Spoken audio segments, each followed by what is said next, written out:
Setelah kita memperkenalkan pendekatan umum kita kepada sejarah purba dari pasal 1 sampai pasal 11, kita siap untuk melihat detail dari bagian pertama kitab Kejadian, dunia ideal Allah yang digambarkan dalam Kejadian pasal 1 ayat 1 sampai pasal 2 ayat 3.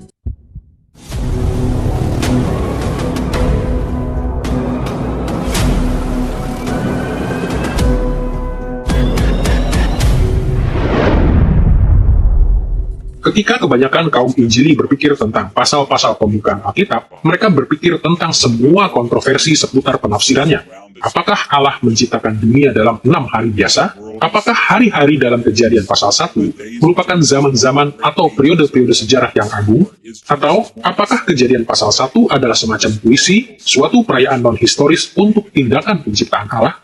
Semua disposisi ini dapat diterima di kalangan Injili. Walaupun saya sendiri berpendapat bahwa Kejadian pasal 1 mengajarkan bahwa Allah menciptakan dunia seperti yang kita kenal sekarang ini dalam 6 hari biasa. Namun, tidak semua orang Kristen yang percaya kepada Alkitab memiliki pandangan ini. Saat kami mendekati pasal-pasal pembukaan dari kitab Kejadian dalam pelajaran ini, yang menjadi perhatian utama bukanlah isu-isu historis semacam ini. Kami lebih memikirkan pertanyaan-pertanyaan sastranya. Kami lebih berminat untuk mengetahui bagaimana dan mengapa Musa menulis pasal-pasal ini, struktur sastra apakah yang muncul dalam perikop ini, dan bagaimanakah struktur-struktur ini menolong kita untuk memahami tujuan Musa. Kita perlu mengawalinya dengan mengingat bahwa perikop ini memiliki 3 bagian utama, yaitu bagian awal, bagian tengah, dan bagian akhir. Catatan penciptaan Musa dimulai dengan pasal 1 ayat 1-2. Kita dapat merangkum isi ayat ini sebagai dunia yang gelap dan kacau balau. Pasal 1 ayat 3-31 membentuk bagian tengah dari materi ini yang memuat apa yang disebut sebagai 6 hari penciptaan, atau kami sebut sebagai 6 hari pengaturan ciptaan. Akhirnya pasal 2 ayat 1-3 adalah hari Sabat, atau akan kami sebut sebagai dunia yang ideal. Kita akan menelusuri ketiga bagian dari struktur ini dalam pelajaran ini, dimulai dengan dunia yang gelap dan kacau balau.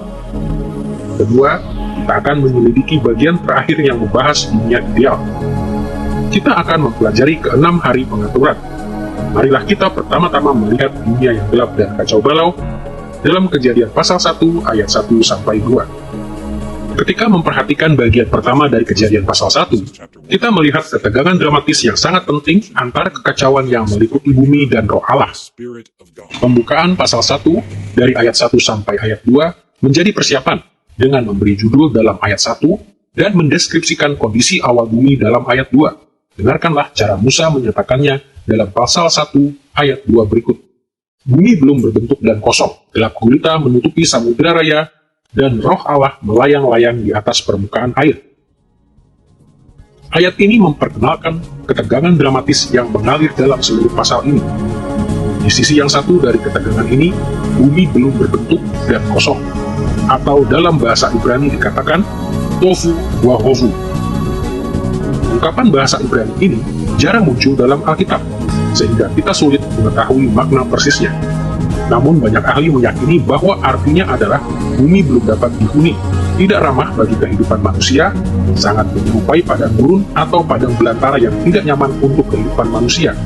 Jadi pada awal perikop ini, kita melihat bahwa samudera raya yang tidak dapat dihuni, gelap gulita, primordial, dan kacau balau menutupi seluruh bumi. Elemen kedua dalam ketegangan dramatis ini juga muncul dalam pasal 1 ayat 2. Musa menulis bahwa roh Allah melayang-layang di atas permukaan air. Ungkapan bahasa Ibrani yang digunakan di sini, yang artinya terbang, adalah merachephet, atau melayang-layang di atas. Jadi kita melihat gambaran yang amat dramatis sejak permulaan dari nas ini. Di satu sisi kita melihat kekacauan di atas bumi, di sisi lain kita melihat roh Allah melayang-layang di atas kekacauan itu.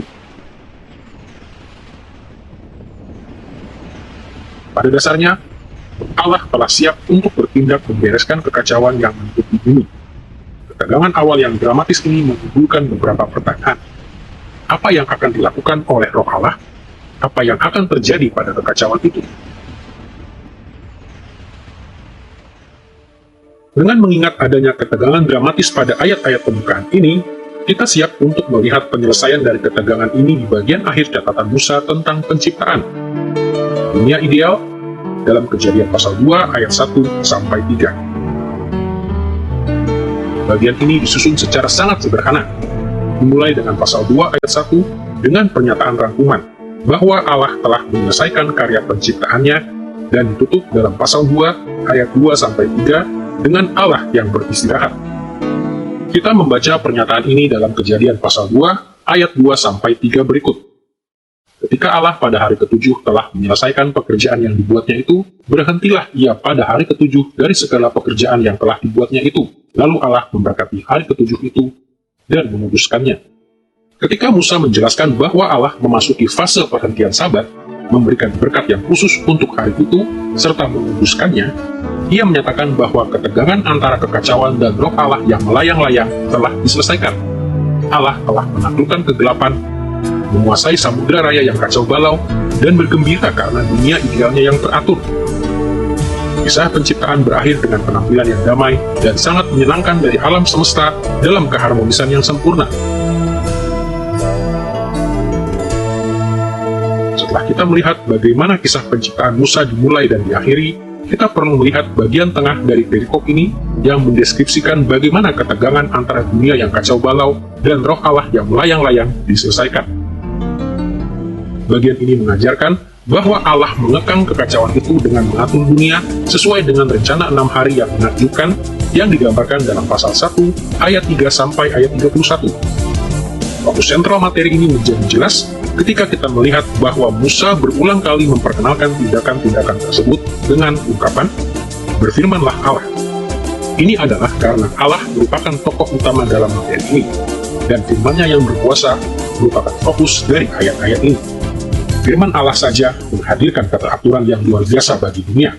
Tidak seperti banyak dewa mitos dari kebudayaan-kebudayaan lainnya, Allah Israel tidak menghadapi kesulitan dan perang ketika Ia menciptakan. Ia hanya berfirman, dan dunia tertata dengan baik. Terlebih lagi, firman Allah yang diucapkan menunjukkan hikmat-Nya yang penuh kuasa. Allah menata dunia ini dengan tatanan yang terbaik menurut pikirannya. Banyak penafsir telah mengakui bahwa hari-hari ketika Allah menata ciptaannya dibagi menjadi 2 rangkaian yang masing-masing terdiri dari 3 hari. Hari ke-1 sampai hari ke-3, dan hari ke-4 sampai hari ke-6. Hubungan antara 2 rangkaian hari-hari tersebut telah digambarkan dengan banyak cara, dan ada banyak saling keterkaitan. Salah satu cara yang dapat membantu kita untuk mengenal pola-pola ini adalah dengan menggunakan deskripsi tentang bumi dalam Kejadian pasal 1 ayat 2. Ingatlah bahwa Musa berkata bahwa bumi itu tidak berbentuk dan kosong, tohu wa vovu. Istilah-istilah ini dapat dipakai untuk menjelaskan pentingnya 2 rangkaian 3 hari tersebut. Di satu sisi, selama 3 hari pertama, Allah menangani fakta bahwa bumi itu belum berbentuk. Artinya, Ia membentuk ciptaannya dengan memisahkan satu area dari area lainnya dan membentuk lapisan-lapisan atau wilayah-wilayah dalam ciptaannya. Di sisi lain, selama 3 hari terakhir, Allah menangani fakta bahwa bumi yang kacau balau itu kosong atau tidak berpenghuni. Solusi Allah adalah dengan mengisi berbagai wilayah yang telah Ia ciptakan dengan penghuni-penghuni. Perhatikanlah 3 hari yang pertama. Pada hari pertama, Allah memisahkan wilayah siang dari malam. Bahkan sebelum ada matahari, Allah membuat terang bersinar di tengah kekacauan bumi yang gelap gulita dan kacau balau tersebut. Pada hari kedua, Allah memisahkan area air di bawah dan air di atas dengan membentangkan suatu kubah atau cakrawala di atas bumi. Tindakan Allah ini menyebabkan terjadinya apa yang kini kita sebut sebagai atmosfer planet kita, memisahkan air di bumi dari kelembapan di langit di atas. Pada hari ketiga, Allah memisahkan daratan yang kering dari lautan. Samudra-samudra dikumpulkan menjadi wilayah-wilayah bumi, dan daratan itu muncul. Tumbuh-tumbuhan mulai tumbuh di daratan yang kering. Jadi selama 3 hari pertama, Allah membentuk bumi yang belum berbentuk. Ia membentuk wilayah-wilayah terang dan gelap, langit yang memisahkan air di atas dan air di bawah, dan daratan kering di bumi. Menurut catatan Musa, setelah Allah menangani bumi yang belum berbentuk dengan menciptakan wilayah-wilayah selama 3 hari pertama, ia selanjutnya menangani kekosongan bumi selama 3 hari yang terakhir dengan menempatkan penghuni-penghuni di dalam wilayah-wilayah tersebut. Pada hari keempat, Allah menempatkan matahari, bulan, dan bintang-bintang di langit untuk mengisi wilayah terang dan gelap yang telah dibentuknya pada hari pertama. Benda-benda langit itu ditempatkan di langit untuk menguasai siang dan malam dan untuk memisahkan keduanya. Pada hari kelima, Allah menempatkan burung-burung udara dan binatang-binatang laut di samudra-samudra. Penghuni-penghuni itu mengisi wilayah air di atas dan air di bawah yang telah terbentuk pada hari kedua. Akhirnya pada hari keenam, Allah menempatkan binatang-binatang darat dan manusia di daratan yang kering. Para penghuni ini mengisi wilayah daratan kering yang telah Allah munculkan dari dalam lautan pada hari ketiga.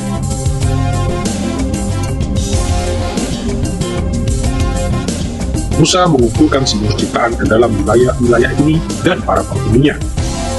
Dengan kata lain, Allah memakai 6 hari untuk menghadirkan keteraturan yang luar biasa kepada bumi yang kacau balau dan gelap gulita tersebut. Karyanya begitu ajaib, sehingga 6 kali Allah berkata, semuanya itu baik. Dan setelah ia menciptakan manusia untuk hidup di darat, Allah berkata, itu sungguh amat baik. Musa menyatakan dengan sangat jelas bahwa Allah luar biasa berkenan dengan apa yang telah dilakukannya. Jadi kita melihat bahwa Kejadian pasal 1 ayat 1 sampai pasal 2 ayat 3 mempunyai struktur yang kompleks yang benar-benar disengaja. Bagian itu dimulai dengan bumi yang kacau balau dan Allah siap untuk bertindak terhadapnya. Selama 6 hari Allah berfirman untuk menciptakan keteraturan di dalam bumi yang kacau. Sebagai akibatnya, pada hari ke-7 Allah bersukacita karena tatanan yang ideal yang telah dihadirkannya di dalam dunia. Dan ia menikmati perhentian Sabatnya.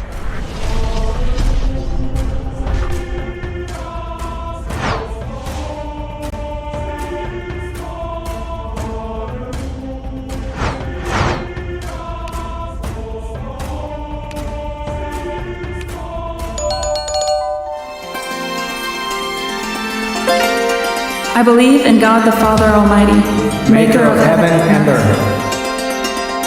I believe in Jesus Christ, His only Son, our Lord, who was conceived by the Holy Spirit and born of the Virgin Mary. He suffered under Pontius Pilate, was crucified, died, and was buried. He descended into hell. The third day he rose again from the dead. He ascended into heaven, and is seated at the right hand of God the Father Almighty. From there he will come to judge the living and the dead. I believe in the Holy Spirit, the Holy Catholic Church, the communion of saints, the forgiveness of sins, the resurrection of the body, and the life everlasting.